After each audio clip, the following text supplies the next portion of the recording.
যারা বুঝতে পারতেছো না যে এই চ্যাপ্টার থেকে কি আসলে জ্ঞানমূলকের জন্য পড়বা, কোন কোন টপিক অনুধাবনের জন্য পড়বা, কোন কোন টপিক তোমরা প্রয়োগমূলক এবং উচ্চতর দক্ষতার জন্য পড়বা, তো সেই ঝামেলাটাকে কমানোর জন্য আমাদের এই সাজেশন ভিডিও।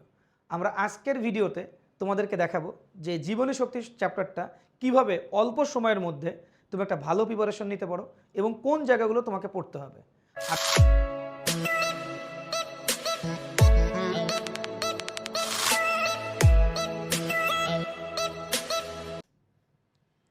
এসএসসি 2026 এবং এসএসসি 2027 ব্যাচের প্রিয় শিক্ষার্থীরা, জীবনী শক্তি এই চ্যাপ্টারটা কি খুব ভয় লাগে? মনে করতেছো যে এই চ্যাপ্টারটা থেকে তুমি সামনে যে অর্ধবার্ষিকী এবং প্রিটেস্ট পরীক্ষা আছে সেখানে অ্যান্সার করবা না। তুমি অর্ধবার্ষিকী পরীক্ষা দাও অথবা তুমি প্রিটেস্ট পরীক্ষা দাও, সবারই কিন্তু এই চ্যাপ্টারটা তোমাদের পরীক্ষাতে আসে। তো অনেক বাচ্চারা আসলে এই চ্যাপ্টারটা অনেক কঠিন লাগে বিদায় তারা এই চ্যাপ্টারটা অ্যান্সার করতে চায় না। তো তোমাদের যাদের এই চ্যাপ্টারটা কঠিন লাগে এবং যারা বুঝতে পারতেছো না যে এই চ্যাপ্টার থেকে কি আসলে জ্ঞানমূলকের জন্য পড়বা, কোন কোন টপিক অনুধাবনের জন্য পড়বা, কোন কোন টপিক তোমরা প্রয়োগমূলক এবং উচ্চতর দক্ষতার জন্য পড়বা, তো সেই ঝামেলাটাকে কমানোর জন্য আমাদের এই সাজেশন ভিডিও। আমরা আজকের ভিডিওতে তোমাদেরকে দেখাবো যে জীবনী শক্তি চ্যাপ্টারটা কিভাবে অল্প সময়ের মধ্যে তুমি একটা ভালো প্রিপারেশন নিতে পারো এবং কোন জায়গাগুলো তোমাকে পড়তে হবে।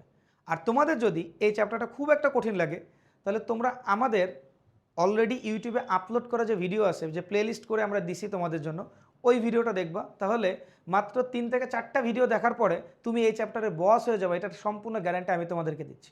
তো চলো আমরা কথা না বাড়াই, আমরা আমাদের সাজেশনটা শুরু করি। তোমরা জানো যে আমরা সাজেশনটা এমনভাবে রেডি করতেছি যেখানে আমরা সিকিউ প্র্যাকটিস করাচ্ছি না, শুধুমাত্র জ্ঞানমূলকের জন্য কোনগুলো পড়বা, অনুধাবনের জন্য কোনগুলো পড়বা, প্রয়োগমূলকের জন্য কোনগুলো পড়বা এবং উচ্চতর দক্ষতার জন্য কোনগুলো পড়বা, শুধু ওই জিনিসগুলো দেখানো হচ্ছে। তো তারই ধারাবাহিকতায় আমাদের প্রথমে আমরা দেখব যে জ্ঞানমূলকের জন্য আসলে আমরা কোনটা পড়ব। এখানে যে সবথেকে ইম্পর্টেন্ট যে জ্ঞানমূলকের কোশ্চেনগুলো আছে সেগুলো আমরা তোমাদের জন্য দেওয়ার চেষ্টা করছি। তোমরা জানো যে এই চ্যাপ্টারে কতগুলো আসলে কোশ্চেন আছে, কতগুলো জ্ঞানমূলকের কোশ্চেন চাইলে বানানো যায়, কিন্তু এখান থেকে হাতে গোনা কয়েকটা তোমাদেরকে আমরা দিছি। সেটা হচ্ছে ফটোলাইসিস কি, এটা খুবই গুরুত্বপূর্ণ।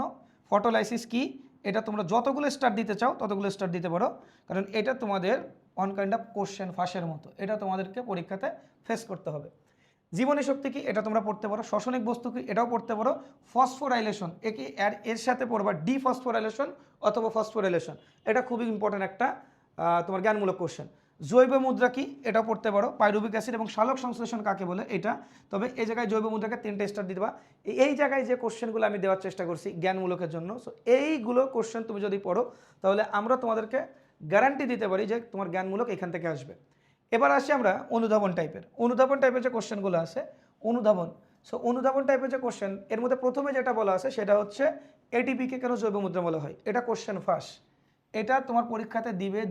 তুমি যে কোনো বোর্ডের হও না কেন, তুমি যে স্ট্যান্ডার্ড স্টুডেন্ট হও না কেন, তুমি যে স্কুলে পড়ো না কেন, তোমাকে এই কোশ্চেনটা ফেস করতে হবে। নটো গাছকে কেন C4 উদ্ভিদ বলা হয়, এটাও গুরুত্বপূর্ণ একটা কোশ্চেন। সবজ শ্বসন অক্সিজেনের প্রয়োজনীয়তা ব্যাখ্যা করো, এটা ট্রিপল স্টার দিয়ে রাখতে পারো। ভুট্টাকে কেন C4 উদ্ভিদ বলা হয়, এটা যতগুলো ইচ্ছা মন চায় তোমরা স্টার দিয়ে রাখতে পারো, এটা খুবই গুরুত্বপূর্ণ। ঠিক আছে, এটা খুবই গুরুত্বপূর্ণ। এর থেকে এখানে যদি সব থেকে গুরুত্বপূর্ণ দুটো টপিক থাকে তাহলে একটা হচ্ছে এটিপিকে কেন জৈব মুদ্রা বলা হয় এবং 2 নম্বরটা হচ্ছে এই যে এটা যে C3 C4 উদ্ভিদের মধ্যে পার্থক্য ব্যাখ্যা করো। উচ্চতর দক্ষতা এবং প্রয়োগমূলকের জন্য তোমরা কোন টপিকগুলো পড়বা এটা তোমরা অনেকে বুঝতে পারো না। তো আমরা সেই জিনিসগুলোকে তোমাদের বোঝার সুবিধার্থে অনেক ছোট করে এবং মাত্র কয়েকটা টপিক দিছি, যাতে করে তোমরা খুব সহজে এই জায়গা থেকে অ্যান্সার করতে পারো। ঠিক আছে, এটা ভয় পাওয়ার কোনো কিছু নাই। এখানে দেখবো যে গ্লাইকোলাইসিসের ধাপ, তোমাদের যদি এই গ্লাইকোলাইসিসের ধাপ যদি মনে না থাকে তাহলে অবশ্যই তোমরা আমাদের যে ভিডিও আছে সেই ভিডিওটা দেখবা। আমরা একটা ভিডিওতে খুব সুন্দর করে এই জায়গায় গ্লাইকোলাইসিসের ধাপটা বুঝাইছি। তোমাদের বইয়ের মধ্যে দেখবো যে একটা মানে চার্ট আছে যে সবজ শ্বসনের ধাপগুলো আলোচনা করো, তো সেই সবজ শ্বসনের ধাপগুলো এবং ওই জায়গায় যে চার্ট আছে যে কোন জায়গায় কয়টা এটিপি তৈরি হয়, এটা তোমাকে পড়তেই হবে। এটা ছাড়া কোনো বিকল্প নাই, এটা 100 স্টার, এটা কোশ্চেন ফার্স্ট, এটা দিবেই। এরপরে স্যারেরা যদি কোশ্চেনগুলো ইজি করতে চায় তখন কিন্তু দিবে C3 এবং C4 উদ্ভিদের সাদৃশ্য এবং বৈসাদৃশ্য, অর্থাৎ তাদের পার্থক্য। জীবজগতের সালোক সংশ্লেষণের ভূমিকা, যদি কোনো জায়গায় স্যারেরা চিন্তা করে যে না বাচ্চারা এত কঠিন জিনিস পারবে না, তখন কিন্তু এই কোশ্চেনটা দিয়ে তোমাকে পাস করাই দিবে। ঠিক আছে, তো এটাও খুবই গুরুত্বপূর্ণ। আলোক নির্ভর পর্যায় এবং আলোক নিরপেক্ষ পর্যায়, এটা সকল বোর্ডের জন্য খুবই গুরুত্বপূর্ণ একটা টপিক। ঠিক আছে, তো এইখানে আমরা মাত্র কয়েকটা জিনিস দিছি। দেখো, তোমাকে গ্লাইকোলাইসিসের স্টেপ বা ধাপটা বা সবজ শ্বসনের যে ধাপ ওইটা পড়বা, তারপরে আলোক নির্ভর পর্যায় এবং আলোক নিরপেক্ষ পর্যায় এটা পড়বা। এরপরে যদি তোমার হাতে সময় থাকে C3 C4 উদ্ভিদের সাদৃশ্য বৈসাদৃশ্য দেখতে পারো এবং জীবজগতে সালোক সংশ্লেষণের ভূমিকা, এটা কিন্তু তোমরা কম বেশি বানায় লিখতে পারো। বাট এই টপিকগুলো তোমাকে একটু বুঝে বুঝে এবং জেনে পড়তে হবে। তোমার যদি এই টপিকগুলো কঠিন লাগে, আমি আবারও বলতেছি, আমাদের যে ভিডিও আছে ইউটিউবে, যে ফ্রি ক্লাসগুলো আমরা দিছি, যে প্লেলিস্ট আছে এই চ্যাপ্টারের, সেই প্লেলিস্ট দেখলে তুমি এই চ্যাপ্টারে বস হয়ে যাবে ইনশাল্লাহ, এতটুকু গ্যারান্টি আমি তোমাদেরকে দিতে পারি। তো এই ছিল হচ্ছে আমাদের চ্যাপ্টার 4-এর সাজেশন।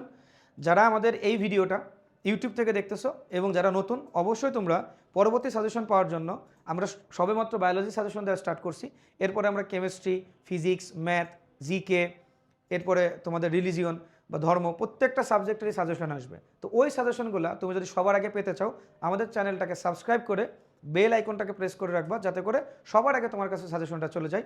এবং আমাদের যে ফেসবুক পেজ আছে, সেই ফেসবুক পেজ অর্থাৎ বায়োলজি সিকার্সের ফেসবুক পেজের লিঙ্কের ডিসক্রিপশন নিচে দেওয়া থাকবে, সেই জায়গায় তোমরা যুক্ত থাকবা, কারণ সেইখানে বিভিন্ন কোর্স সহ বিভিন্ন জিনিসের ভিডিও এবং অনেক আপডেট তোমরা পেতে পারো। সবাই ভালো থাকবা, সুস্থ থাকবা, দেখা হবে পরবর্তী সাজেশনে অথবা পরবর্তী কোনো ক্লাসে।